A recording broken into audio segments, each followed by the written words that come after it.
back to another video on my channel. Golly gee, it's been a minute since you've seen me.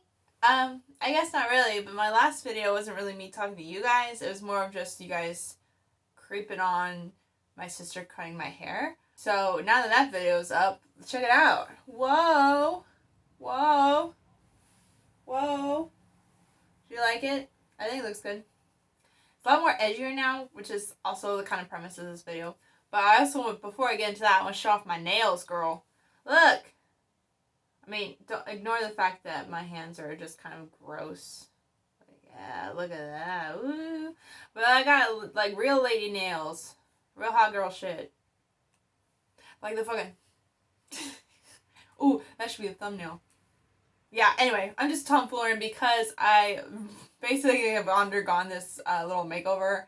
And I realized after I did that I look very much punky and more alternative and stuff like that. And so I thought it would only be fitting for my next top 10 Pokemon list for me to basically do the poison type, considering like all the punks and the bad guys use poison type Pokemon. So yeah, if you're interested in that, just keep on watching.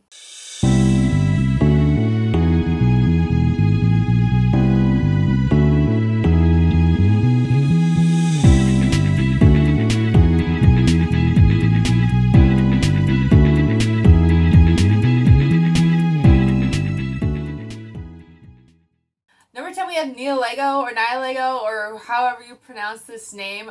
But basically, self-explanatory. She's baddie. She looks real cute. The typing rock and poison, I don't really know how viable that is. I don't use Ultra Beast. I thought the Ultra Beast arc personally for me was interesting, but for me, it was really out there for Pokemon. It didn't really feel like traditionally Pokemon stuff. I think it had the possibility to do a lot of cool stuff, and I know they're supposed to look like aliens, but like Pokemon has done alien Pokemon that still feel like Pokemon, and this just feels like weird. But I put it on the top 10 list because I do like the fact that this Pokemon design got us so hyped and gave us like, when Sun and Moon came out, all these different conspiracy theories about like Lily turning into a Pokemon, and again, that never happened, but that would have been badass if it did. And so just because the bitch can build up hype, Nidalego's on this list. Number 9, we have the big daddy himself, Nidoking. So yeah, I never used to like this Pokemon's design. I thought it was like pretty basic or whatever. And then I replayed like Let's Go Eevee, and I replayed like some of the older games even before. Let's Go Eevee's not really that old, but I replayed Kanto on Leaf Green and like different things. And I used Nidoking, and I was like, this is real convenient and real nice. It's really strong. I get why everybody loves it, and I get why it's just kind of got this big masculine, big boy energy. So yeah, I like Nidoking now. I would want to root for Nidoqueen, but I think this design's better personally. And I like that it's a rabbit that turns into a rhinoceros. That's pretty cool. So yeah, Nidoking is number 9. Okay, number 10, girl. Number 10, you know I had to rep Gloom. I think I did a grass type video like a while ago of my top 10 favorite grass types, and Gloom was definitely on the list. I don't remember what she was ranked back then. Sorry. If you're curious, you can go back and watch it, and I'll have like a link to the video someplace.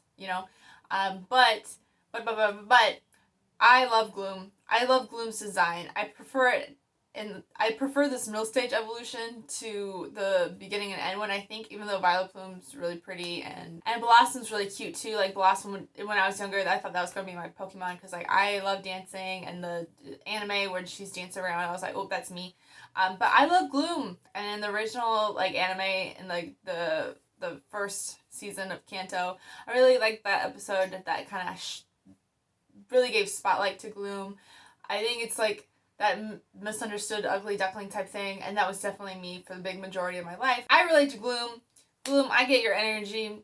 You know what? And I think it's adorable. I think I would have a Gloom. And actually, in Pokemon Go, too, I had a Gloom early on. It was one of my favorite Pokemon in that sort of platform. So yeah, I love Gloom. Number 7 is going to be actually Garbador. It's literally trash and relatable.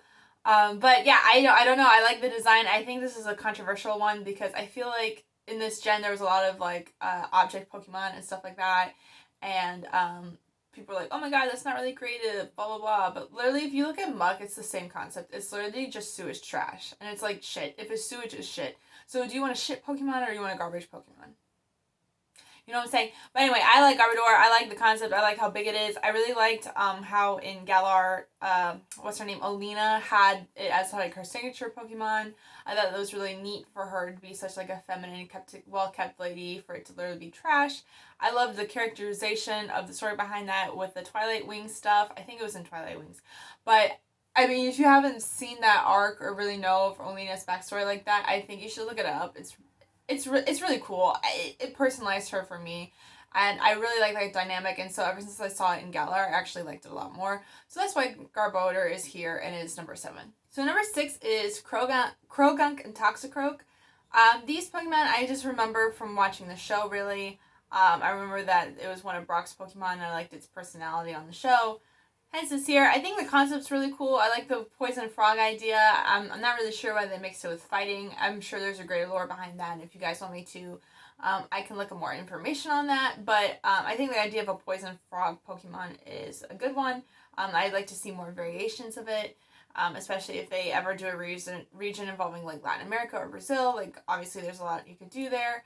But yeah, I guess Croag's pretty cool. It's kind of memey, so that's why it is number 6. Number 5 is Tentacle. So this is another Pokemon I discovered later on in my life, and it actually was my number 1 poison type for a very, very long time. I just think it's great. Tentacle is really annoying in terms of the frequency that it pops up. But once you get it to evolve, it's like a nice Pokemon to have. Is it the most amazing Pokemon? No, I don't think so. Sorry. But I think Tentacle still is a really cool Pokemon. And again, this is kind of more nostalgic for me, thinking about Kanto and the original anime and some of the banned episodes in the United States. Especially since, like, there's one episode where it looks like Tentacle's attacking a city. It's like a giant... And it makes sense, right? Because you have, like, Godzilla in Japan and all that stuff. But they did that with Tentacle and had to destroy a giant city. Giant Tentacle destroy a city. But the problem is that it looked like some of the buildings that were being destroyed look like the Twin Towers, and so that's why it didn't necessarily air in the U.S. There's lots of banned episodes, and if you guys want more content about that, I can totally talk about that too. But yeah, so just the lore behind Tentacle and its design I think is really cool. Not a bad Pokemon typing at all, so that is also why it's number 5. Okay, number 4. This is when we're getting into the top ones. I feel like with my top 10s, I always have some that are like, okay, and then my top 4 that I really, really like. Just a personality thing, I guess. But my top 4, my baby, Gulpin. Okay, so before you come at me, right, thinking like, ew, this Pokemon literally just throws up. Ew, whatever. No, I don't want to hear it. Because when I first played this game, when I first got Sapphire as a kid, I saw this and thought it was adorable. You can't tell me it doesn't look like some mushy, squishy, stuffed animal type thing with a big old mouth and like a little feather on its head like a quail. Yes. So, I think Gulpin is super duper cute. Now, keep in mind, like, when I was a kid, kids don't play things correctly, and I had it on my team, but it never really worked very well. I kept it on anyway because it was cute, but I could never figure out how to make it evolve, and I can't think of the level it evolves at right now, but I'll put information about it on the screen here for you guys. But yeah, Swalot's okay. Like, for me, it's like trying to still be cute, but it's just kind of weird looking. The whiskers are okay, but I just feel like some of its designs are kind of like, why? I'm sure there's like a lore behind that, and if you guys want me to, I'll dig deep and I can do a whole video on Gulpin and Swalot and their lore. I just think this is a really cute Pokemon. I think it's adorable. Swalot, I don't mind, but Gulpin is like the one for me, the baddie. I love this cute guy. Love it a lot. So that's why it's number 4 on my list. Okay. So, number 3, in the top 3, here we go, is actually the Rosalia line. And I'm more talking about, like, Rosalia and Roserade. I love Rosalia. Again, Hoenn is my life. I love Hoenn. That's one of my favorite regions. Laugh all you want. But Rosalia, I loved it. It really sucked that back then it didn't really have evolutions and stuff. But I think even as a standalone, it was a great Pokemon. I love the design. Super feminine. Super cute. Admittingly, I've never used a Roserade before because, again, after my time. But, I've heard great things about this Pokemon, too. I like how they turn the feminine concept and turn it into more of, like, Tuxedo Mask type Pokemon. That's all I get when I see Roserade is Sailor Moon, Tuxedo Mask, the rose in the mouth and chucking it like that. But I think it's a beautiful, graceful, very romantic Pokemon. And a lot of times, like, when you're on the internet and, like, people share posts of being, like, oh, comment down below what Pokemon I am, or like, oh, leave your picture and I'll say what Pokemon you are. For some reason, a lot of people associate me with Rosalia, which I'm not mad at. And it's probably because I have my rose tattoo on me too, right? But I think it's a very beautiful Pokemon, wonderful, graceful, honored, adorable. Here, queen, we love it, we stand. Okay, number 2, you know I gotta put Salazzle on here. You know it. If you know anything about me and my personality, I really love feminine Pokemon. I love just feminine everything. And Salazzle, hello, it's fire, poison, great typing. Look at this. Look at this. Now, this is also furry fodder, I think. The internet is the internet. But regardless of that, that's like not how I see it. I just think this is a beautiful design. I like the lizard lady concept. I like that it's the same, like, gender dimorphism. Is that what it is? I might be using that phrase incorrectly. I'm not really a scientist. Okay, anyway, yeah. Basically, only the females evolve. I like that kind of concept. I like the queen bee energy I'm getting for this. Very, like, fire sign, but also Virgo, I guess Leo, but Leo's not right for me. I feel like this is someone who is a Virgo with a fire ascendant or something, like, in her chart. You know what I'm saying? That's what I feel when I see Salazzle. And I really like that energy for her. So, yeah, that's why she's on the list. Okay, and my number 1 poison type Pokemon is a new one, and I feel like it's going to be a lot of people's favorites for a while. It is Toxel and Toxicity. Now. I know it's, like, gifted to you pretty much as a baby Pokemon. Fuck that shit. It's great. Everything about it's great. Concept, colors, design. 2 different evolutions with both great color schemes. The rock and roll punk aesthetic type thing. Oh, you know my Toxicity is a constant on my team. I love it. And I got the Gigantamax form too after, like, those raid battles and stuff. And so that by itself, that looks sick, okay? I know I gave my hot take on Ultra Beast and I wasn't really a fan. You could say that Dynamaxing's just a weird ass gimmick too. And I know a lot of people don't really like it. I do. I like going Super Saiyan. I like that idea. I mean, of it just exploding into, like, a new evolution. I liked Mega Evolution and I like Dynamaxing because it reminds me of Mega Evolution. Girl, I want Big Chungus Pikachu. I love that. I like long Meowth. Leave me alone. Let me live my world, okay? I love that. That feels Pokemon to me for some reason. I could be incredibly biased, but I love it. So anyway, Toxicity's Gigamax form. Fire. Right now in my game, I have Shield and I have, Amped Up and Base? Is that the other name for it? I'm such a fake Pokemon fan. But I have not the yellow one, I have the blue one. And I like that design. I like that it's still punk rocky, but a little more mellow. Maybe it's called mellow form. I don't know. But I like it's more mellow. The Amped Up one looks cool too. The baby, it's the literal baby Pokemon. And it's a punky brat. Everything! Adorable! I love it! It's got the same sort of idea as Golbat. I like rounded shapes. I like that. That's who I am as a Pokemon trainer. I'm a round lady, okay? So I love this thing. Maybe it's overhyped. I don't know, but I love it. Think it's adorable. I will keep using it. It is my little punk.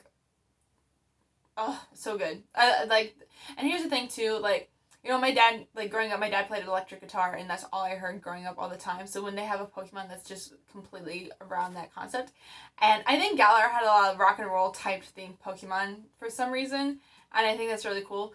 But yeah, that guitar playing, boy, when I heard that, the strumming of the chest, I love that idea because it's kind of still frog-like too, because frogs kind of have those pads that they rub for sex organs and stuff too, but it's also they make music in the throat and the chest. I think that's super duper cool, and I think this is just a really, really creative Pokemon design. It's not necessarily based on one thing, but it pulls from so many different elements. I think this is great, so this is why this is my favorite poison type. It's Toxicity. Okay, yeah, so that's it. That was my top 10 poison types. I hope you really enjoyed it. I know it's not really Christmassy, but I don't know, I just felt with my new... For me, this is hardcore, okay? I know this doesn't look like shit to half of you, right? She's like, what? You barely got nails. This is hardcore for me. You don't even know. This is hardcore for me. So, my Punk Princess fantasy is alive right now. So, You know, and I already did ice types last year, so we're doing poison types for Christmas or for the holidays right now. So, but yeah, those are my favorite poison types. I'm going to put my top 4 up here so you just kind of get my aesthetic, and maybe I'll put up another little figurine of a punk type trainer so you can see the whole vibe. Like, I think I'd be like a cute punk, you know what I'm saying? Like baby punk, like baby Spice, but like tough. Does that make sense? I don't know. But anyway, hope you enjoyed. If you like this video, go ahead and let me know by liking the video down below, commenting something down below. Give me your opinions. Give me your takes on poison type Pokemon. I'd love to hear them. And you could also share this video with a friend if you think they might like it, or subscribe to the channel. Please, please, please subscribe to the channel. It would mean so much to me. You have no idea. Right now I got a couple more subscribers because of the last video I posted with my haircut. Those videos seem to do very, very well, but I really don't want to be just like a hair channel. I want to do stuff that, you know, I have a wide variety of interests, and I assume that my viewers do as well. So I like to do a little bit of everything on this channel, and if you're into that, if you're into Pokemon, if you're into makeup, if you're into hair, if you're just into anime or nerdy things in general, I got you. So go ahead and subscribe down below. It'd be great. We have a really, really nice little community on this little slice of the internet. So if you're looking for that, here you are, baby. Thanks so much for watching, and until next time, bye!